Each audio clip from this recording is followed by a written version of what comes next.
तो दोस्तों अब हम नेक्स्ट फंडामेंटल रूल को देखते हैं जो कि है रूल के।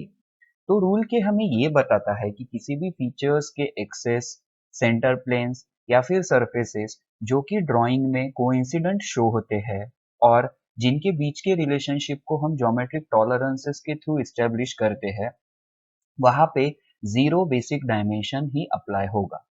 तो दोस्तों अब इसका क्या मीनिंग था उसे हम इस एग्जाम्पल के द्वारा समझते हैं। तो दोस्तों ये इमेज हमने इंटरनेट से लिया हुआ है। तो जैसे कि हम देख सकते हैं कि इस स्लॉट के सेंटर प्लेन को हमने ज्योमेट्रिक टॉलरेंस से कंट्रोल किया हुआ है और इस बोस के सेंटर प्लेन को भी हमने ज्योमेट्रिक टॉलरेंस से कंट्रोल किया हुआ है।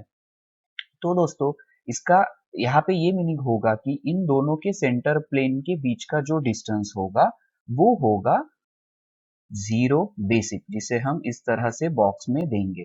तो इनके एक्स डायरेक्शन में जो डिस्टेंस होगा वो 0 डिग्री का होगा और जो कि बेसिक जीरो होगा और जिसे हम ड्राइंग में शो नहीं करेंगे दोस्तों।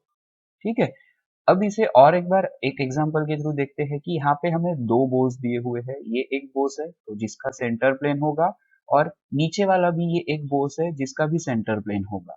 तो नीचे वाले बोस के सेंटर प्लेन को हमने ज्योमेट्रिक टॉलरेंस से कंट्रोल किया हुआ है और ऊपर वाले बोस को भी हमने ज्योमेट्रिक टॉलरेंस से कंट्रोल किया हुआ है।